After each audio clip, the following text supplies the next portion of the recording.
శ్రీమాత్రే నమః. జయ జయ శంకర హర హర శంకర. శ్రీ రాజశ్యామల సహిత దశమహావిద్యా స్వర్ణ దేవాలయ నిర్మాణ మహాసంకల్ప యాగశాల నుండి మీ తేరాల సుబ్రహ్మణ్య శాస్త్రి.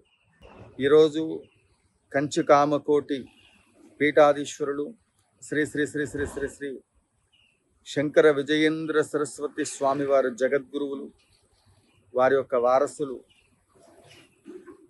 శంకర భగవత్పాదుల వారి యొక్క గురుమండలాలలో ఆ పరంపరను కొనసాగిస్తూ ఉత్తరాధికారిగా నియమితులైనటువంటి శ్రీ శ్రీ శ్రీ శ్రీ శ్రీ సత్య చంద్రశేఖరేంద్ర సరస్వతి స్వామి వారి యొక్క జన్మదిన మహోత్సవ శుభాకాంక్షలు తెలియచేస్తూ, భక్తులందరూ కూడా ఈరోజు గురుపాదుక అర్చన కార్యక్రమాలలో పాల్గొని తీర్థప్రసాదములు స్వీకరించి భగవత్ కృపకు పాత్రులు కావలసిందిగా మనవి చేస్తూ ఉన్నాం. ఈరోజు ఈ జగత్తు మొత్తానికి కూడా ఒక పండగ వాతావరణం అని చెప్పవచ్చు. స్వామివారి యొక్క జన్మదిన మహోత్సవము అంటే చక్కగా ఇంటిల్లిపాది కూడా స్వామివారి యొక్క ఫోటోను, జగద్గురువుల యొక్క ఆదిశంకరాచార్యుల వారి దగ్గర నుండి మొదలుకొని ఇప్పుడు ఉన్నటువంటి ఒక పీఠాధీశ్వరుల వరకు కూడా మరి ఆ ప్రతిమలను ప్రతి ఇంట్లో కూడా ఉంచుకోవాలి. ఈ రోజున ప్రతిరోజు కూడా గురుపాదుక పూజ చేయాలి.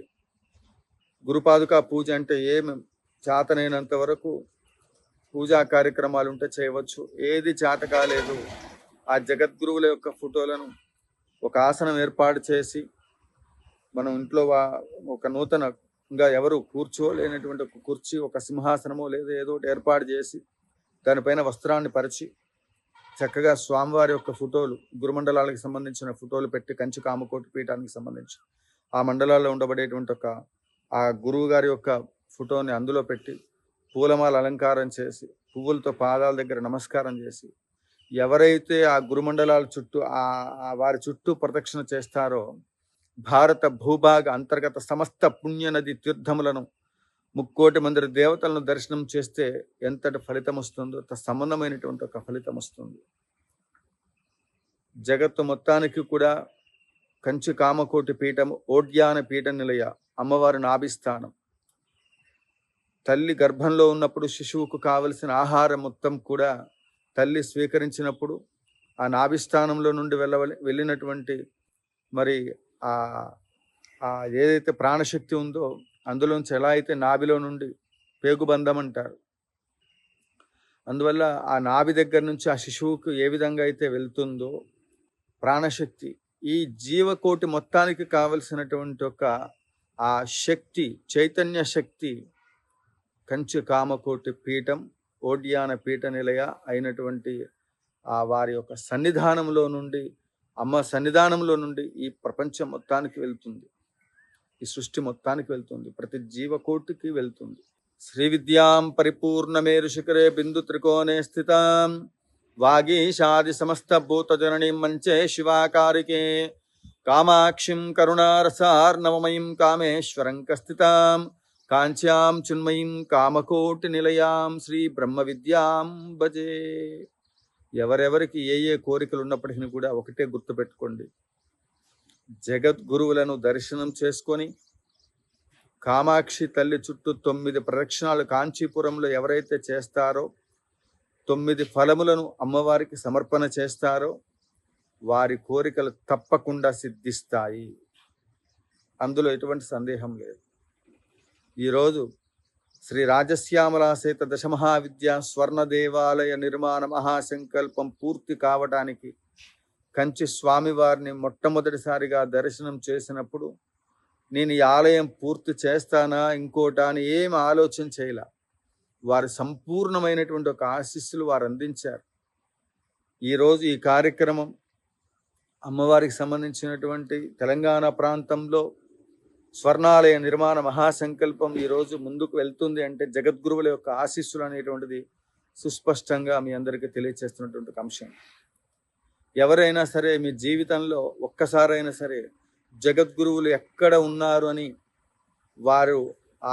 వారి యొక్క చంద్రమౌళీశ్వర స్వామి వారి అర్చన ఎక్కడ జరుగుతుంది అనేటువంటిది కంచి కామకోటి పీఠానికి సంబంధించిన ఫేస్బుక్ లేదా యూట్యూబ్ ద్వారా ఎప్పటికప్పుడు ఆ వెబ్సైట్ల ద్వారా స్వామివారి యొక్క బస ఎక్కడ ఉంది, ఎక్కడ చంద్రమౌళీశ్వర స్వామివారి అర్చన జరుగుతుంది అని తెలుసుకొని స్వామివారు ఎక్కడ ఉంటే అక్కడికి వెళ్ళి ఓపికగా ఉదయం పూట 9 గంటల దగ్గర నుండి మొదలుకొని మధ్యాహ్నం చంద్రమౌళీశ్వర స్వామివారి అర్చన అయ్యేంత వరకు చక్కగా వారి చెంతకు వెళ్ళి అక్కడ స్వామివారిని దర్శనం చేస్తే నా ఎదురుగా కూర్చున్నది శ్రీ శ్రీ శ్రీ శ్రీ శ్రీ శంకర విజయేంద్ర సరస్వతి స్వామివారు, శ్రీ శ్రీ శ్రీ శ్రీ శ్రీ శ్రీ సత్యచంద్రశేఖరేంద్ర సరస్వతి స్వామివారు మనకు కనిపిస్తున్నటువంటి ఒక స్వరూపాలు.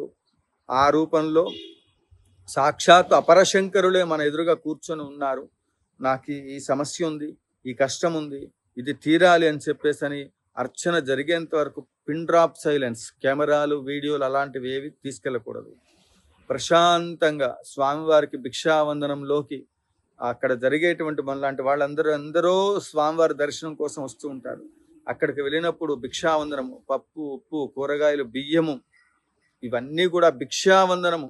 మీ జీవితంలో ఒక్కసారైనా భిక్షావందనము చెయ్యాలి. యతీశ్వరులు ఎవరు కనపడితే వాళ్ళు రాలేరు, మన ప్రాంతంలోకి అవకాశం లేదు, మనం పిలవలేదు, మనం పిలిస్తే వాళ్ళు రావడానికి. ఏ ప్రాంతంలోకి ఎవరైనా వెళ్ళి స్వామివారు ఒక్కసారి మా ప్రాంతానికి రండి అని చెప్పి ఆహ్వానించేటువంటి ఒక ప్రస్తుత పరిస్థితులు, స్వామివారి యొక్క వైభవము, స్వామివారి యొక్క అనుగ్రహము మనకు లభించాలని కోరేవారు ఎందరున్నారు. ఎందుకంటే స్వామివారి పరివారం ఇక్కడికి వస్తే చంద్రమౌళీశ్వర స్వామివారి అర్చనకు కావలసిన కైంకర్యాలకు కావలసినవి, స్వామివారు చూడటానికి వచ్చేటువంటి ఒక భక్తులకు కావలసినటువంటి ఒక వసతులు, ఇవన్నీ ఏర్పాటు చేయాలంటే ఖర్చుతో కూడిందని ఎవరికి వారు యతీశ్వరుల దగ్గరికి వెళ్ళి మీరు మా ప్రాంతానికి రండి అని పిలవలేనటువంటి ఒక పరిస్థితి. మరి ఎన్నో డబ్బులు ఖర్చు పెడుతూ ఉంటారు, ఎన్నో రకాల ఆధ్యాత్మికమైన ట్రస్టులు ఉన్నాయి. ఎన్ని ప్రాంతాల్లోకి కంచి స్వామివారిని పీఠాధీశ్వరుని మా ప్రాంతానికి రండి, మా దేవాలయానికి కుంభాభిషేకం చేయండి, మా ఆలయానికి కావలసినటువంటి ఒక సలహాలు సంప్రదింపులు మేము ఇట్లా చేస్తున్నాం స్వామి అని చెప్పి ఎంతమంది వెళ్ళి స్వామివారి దగ్గరికి వెళ్ళి ఒక పని చేస్తున్నప్పుడు ఆలయానికి సంబంధించింది అవ్వచ్చు, లేకపోతే ఇతరత్ర కార్యక్రమాలకు సంబంధించి అవ్వచ్చు, స్వామివారి దగ్గరికి వెళ్ళి వారి సలహా ఎవరైనా తీసుకుంటున్నారా? ఎవరికి వాళ్లే పండితులు, ఎవరికి వాళ్లే వాళ్ళ శాస్త్రాల్లో వాళ్ళు గొప్ప. ఎందరో మహానుభావులు, అందరికీ నమస్కారం. కానీ జగద్గురువులు ఆదేశించినటువంటి జగద్గురువుల యొక్క ఆశీస్సులు లేకుండా మీరు ఎంత శాస్త్రాలు, ఎంత పాండిత్యం అక్కడ పెట్టినప్పటికీ కూడా ఆగమ శాస్త్రం, నీ ఇంట్లో పెళ్ళైతే నీకు తెలిసిన వాళ్ళు పిలుచుకో, నీ ఇంట్లో ఏదైనా శుభ కార్యక్రమం ఉంటే నీకు చేతనైనటువంటి వాళ్ళు బంధుమిత్రాదులు అందరినీ పిలువు, భగవంతుడు దానికి సంబంధించిన పూజా కార్యక్రమాలు అన్నీ చేసుకో. కానీ లోకహితార్థమై చేసే ఎటువంటి దేవాలయ నిర్మాణం అయినప్పటికీ కూడా మనము స్థల సేకరణ చేయడం, నలుగురు కమిటీగా ఉండటం, తద్వారా మనం ఆ ప్రతిష్టా ముహూర్తం మనమే నిర్ణయం చేసుకోవటం, ఆ తర్వాత 3 రోజులు 5 రోజుల్లో ప్రతిష్ఠ చేయటం, నమస్కారం తెలియజేయటం. నేను విమర్శించట్లా, విషయం చెప్తున్నా. మీరు చేసే క్రతువులో ఏదైనా లోపాలుంటే, జగద్గురువుల యొక్క ఆశీస్సులు ఉంటే ఆ కార్యక్రమం సవ్యంగా జరుగుతుంది. దేవాలయం అనేటువంటిది నిత్యంత శాశ్వతంచ ధ్రువమక్షరం పరమపదం, శాశ్వతమైనటువంటి ఒక పని. అమ్మవారు ఈరోజు ఇక్కడికి వచ్చి కూర్చున్నారు, మనం ఆలయ నిర్మాణం చేయాలనుకుంటున్నాం. మన తదనంతరం ఎన్ని తలకాయలు అమ్మవారిని చూస్తాయో, శ్రీశైల మల్లికార్జున స్వామివారిని మన తాతలు ముత్తాతలు ఎంతమంది చూశారో, ఆ వెంకటేశ్వర స్వామివారిని ఎంతమందిని మనం స్వామివారిని చూడటము, మన జనరేషన్లో మనం వెళ్ళటం అనేటువంటిది స్వామివారి దగ్గరికి మనం ఏదో గొప్ప అనుకుంటాం. మన తాతలు ముత్తాతలు అందరూ కూడా శ్రీవారి దర్శనానికి వెళ్తూ ఉన్నారు. ఆ పరంపర కొనసాగుతూ ఉంది. భగవత్ శక్తి ఉంది కనుకనే ఇవాళ అన్ని రకాలైనటువంటి ఒక టెక్నాలజీ పెరిగింది. ఎటువంటి టెక్నాలజీ లేనటువంటి ఒక రోజుల్లో, ఎలాంటి ఇన్స్ట్రుమెంట్ లేనటువంటి ఒక రోజుల్లో అసలు కాళహస్తి తీసుకోండి, తమిళనాడు తీసుకోండి, అనేక ప్రాంతాలు చూడండి, ఆ రాజగోపురాలు చూసి మధురై మీనాక్షి, అరుణాచలం, ఆ సంపద మనం ఎంతసేపటికి మనం తిన్నామా పడుకున్నామా, మన ఆస్తులు ఎంత సంపాదించామా, మన బ్యాంక్ బ్యాలెన్స్ ఎంత ఉంది, పొద్దున్నే లేచి ఎంతమందిని మనం వేటాడుదాము, ఏ విధంగా మనం బ్యాంక్ బ్యాలెన్స్ పెంచుకుందామంటే అండాండ బ్రహ్మాండ పిండాండాల్లో ఏ ఒక్కడు కూడా ఎవడు ఇక్కడి నుంచి తీసుకుపోయింది ఇలా. మనం ఆ విధంగా నేను ఎవరిని విమర్శించట్లా. మన దగ్గరలో ఉండబడేటువంటి ఒక శృంగేరి స్వామివారు కావచ్చు, ఎవరికి దగ్గరలో ఉంటే వాళ్ళు జగద్గురువులను ఆశ్రయించి, స్వామి మేము ఈ కార్యక్రమం చేస్తున్నామని ఎంతమంది వెళ్ళి జగద్గురువుల దగ్గరికి వెళ్ళి మరి వారి ఆశీస్సులు తీసుకొని మొదలుపెట్టారు. ఈ కార్యక్రమానికి సంబంధించి స్వర్ణాలయం నిర్మాణం ప్రతి సంకల్పం శ్రీదేవి శ్రీ విద్యాపీఠం తరపు నుంచి మరి ఇక్కడ నుండి ప్రతి సంవత్సరం చాతుర్మాస్యం రాగానే భిక్షావందన, ఎన్ని దేవాలయాల నుండి, ఎన్ని ట్రస్టుల ఆధ్యాత్మికమైన వ్యవస్థల నుండి యతీశ్వరులకు చాతుర్మాస్య దీక్షలో ఉన్న స్వామీజీల దగ్గరికి వెళ్ళి, కంచిపీఠానికి వెళ్ళి, స్వామి చాతుర్మాస దీక్షలో మేము మా గ్రామం నుండి లేదా మా పీఠం తరపు నుండి మేము ఇది మీకు సమర్పిస్తున్నామని చెప్పేసని వెళ్ళి జగద్గురువుల యొక్క ఆశీస్సులు ఎవరైనా తీసుకున్నటువంటి వాళ్ళు ఉంటే వాళ్ళు నిజంగా ధన్యాత్ములు అనమాట. ఇక వాళ్ళకి తిరుగులేదు, అసలు ప్రాబ్లమ్సే రావు. ఒకవేళ వచ్చిన దూది పింఛన్లాగా గాలి కొట్టుకుపోయినట్టు అట్లాగా ఆ వచ్చిన ప్రాబ్లమ్స్ అన్ని పోతూ ఉంటాయి. నెలకొక్కసారైనా, 2 నెలలకో 3 నెలలకో కనీసం ఆ చాతుర్మాస్య దీక్షలోనైనా వెళ్ళి మనకు చాతనైనటువంటి మనందరినీ రక్షించడానికి జగద్గురువులు మనం 41 రోజులు అయ్యప్ప స్వామి వారి దీక్ష తీసుకుంటే ఆ దీక్షా నియమాలను పాటిస్తూ 40 రోజులు వెళ్ళిన స్వామీజీలకి ఆ ఇరుముడిలో భిక్ష వేస్తే పుణ్యమట అంటే వాళ్ళు కారణ జన్ములు. వారి భిక్షావందనం కోసం వారికి సమర్పించే భిక్షను సమర్పించేటువంటి ఒక భాగ్యమా, అంతటి అర్హత మనకి లభించడం అంటే ఎంత రాసి పెట్టుండాలి. మరి అందరినీ రక్షించడానికి వాళ్ళు ఎంత నిర్విరామంగా షట్కాలార్చన చేస్తూ ఉంటారు. కుంపట్లో వండుకొని తాటాకుల్లో ఉంటూ అక్కడ ఒక వసతి ఏర్పాటు చేసి, అసలు మన ప్రాంతాల్లో ఎన్ని మణమండపాలు ఉన్నాయి. మన యతీశ్వరులకు ఇచ్చేటువంటి ఒక మరి గౌరవం, ఈ సనాతన ధర్మం నిలబడడానికి కారణమైనటువంటి ఆ జగద్గురువులు ఆదిశంకరాచార్యులు వారి యొక్క గురు పరంపరలో ఉండబడేటువంటి ఒక స్వామీజీలు వస్తే, ప్రతి ఊళ్ళో దేవాలయం ఉన్నట్లే యతీశ్వరులు వస్తే వారు బస చేసేటువంటి ఒక వసతి గృహం, మణిమండపం ఏదైతే ఉందో అది ఉందా? ఎలా వస్తారు? ఎవరైనా వెళ్ళి పిలుస్తున్నారా? అందరం సనాతన ధర్మంలో ఉంటాం, అందరం జబ్బలు దాల్చుకుంటాం అనమాట గొప్పగా మేము అని. ఎన్ని ప్రాంతాల్లోకి కంచి స్వామివారిని, శృంగేరి స్వామివారిని పిలిచారు. వారి ఆశీస్సులు ఎంతమంది తీసుకున్నారు. ఒక అభిమానులకు సంబంధించినటువంటి ఒక ఫ్లెక్సీలు ఎన్నెన్నో పెడతా ఉంటారు. ఎంతమంది ఈరోజు సత్యచంద్రశేఖరేంద్ర సరస్వతి స్వామివారికి సంబంధించినటువంటి ఒక గురుపాదుక పూజ ఎన్ని దేవాలయాల్లో నిర్వహిస్తూ ఉన్నారు, ఎన్ని ప్రాంతాల్లో ఈరోజు వేడుకలు చేస్తూ ఉన్నారు. మనసులో ఉంటుంది. ట్రస్టులు ప్రతి ఆధ్యాత్మికమైన క్షేత్రంలో, ప్రతి దేవాలయంలో కూడా ఆ పీఠాధీశ్వరులకు సంబంధించిన ఎటువంటి వేడుకలు వచ్చినా కూడా ప్రతి దేవాలయంలో జరిగేటువంటి ఒక పరిస్థితి రావాలి. ఈ ధర్మ సంస్థాపనార్థం. అందుకే దుష్ట శిక్షణ శిష్ట రక్షణ కోసం భగవంతుడు అవతారాన్ని పొందితే దుష్ట శిక్షణ, దుష్ట మన పరివర్తన తేవడానికి గురువులు అవతారాన్ని పొందారు. మనకు కనపడేటువంటి ఒక దైవ స్వరూపాలు వారు. భగవంతుడు ఉన్నాడా అంటే అవును, ఈ టెక్నాలజీ అంతా లేని టైంలోనే గుళ్ళు నిర్మాణం చేయగలిగారు. మంత్రశాస్త్రంతో నిర్మాణమైనటువంటి ఒక ఆలయాలు. ఇవాళ స్వర్ణాలయం ఎందుకు కాదు? స్వర్ణాకర్షణ కాలభైరవ మంత్రము, స్వర్ణాకర్షణ రాజశ్యామల మహామంత్రము అక్షర లక్షలు చేస్తే ఈ శరీరంలో మంత్రం అనే బీజం మా గురుమండలాల్లో నుండి వచ్చి ఆ మంత్రశక్తితో నాకు మాటలు తడబడుతూ ఉన్నాయి. ఆ మంత్రశక్తితో ఏదైనా సాధించవచ్చు. ధార్మికమైన వ్యవస్థలు నిలబెట్టడానికి ప్రస్తుత కాలంలో ఎంతో కష్టంగా ఉంది.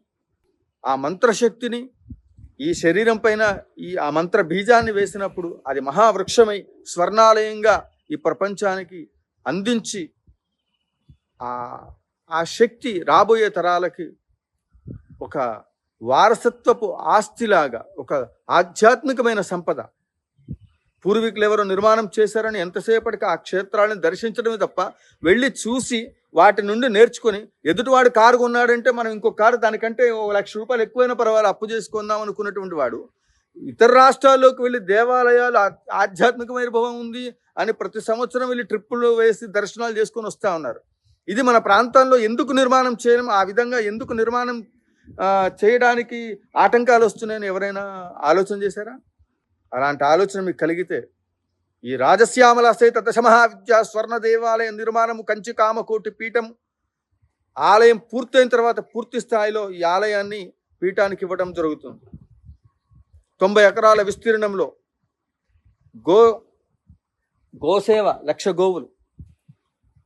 ఈ మాదిరిగా ఈ వ్యవస్థ మొత్తం వేద పాఠశాల, సాంప్రదాయ వేద పాఠశాలలు ఇవన్నీ కూడా స్వామివారి యొక్క మరి ఈ జన్మదిన మహోత్సవ శుభ సందర్భంగా మరి ఇవన్నీ కూడా జరగాలని, ఇలాంటి మహాసంకల్పాలన్నింటినీ కూడా నిర్వహించడానికి కావలసినటువంటి ఒక జ్ఞాన వైరాగ్య సిద్ధి లభించాలని, జగద్గురువుల యొక్క ఆశీస్సులు అందరికీ ఉండాలని ఆశిస్తూ ఈ సంకల్పాల్లో మణిమండప నిర్మాణానికి సంబంధించి, అట్లనే ఈ కార్యక్రమాలన్నిటికీ కూడా మీరు యాగానికి సంబంధించి, గోల్డెన్ టెంపుల్ నిర్మాణానికి సంబంధించి, స్వర్ణ శ్రీచక్ర నిర్మాణం, దీనికి సంబంధించి ఒక గ్రామ దగ్గర నుండి పై ఎత్తున ఎంత ఉన్నప్పటికీ కూడా మీరు విరాళాలు అందించాలనుకునేటువంటి వారు కింద స్క్రోల్ అవుతున్న నెంబర్లను సంప్రదించండి.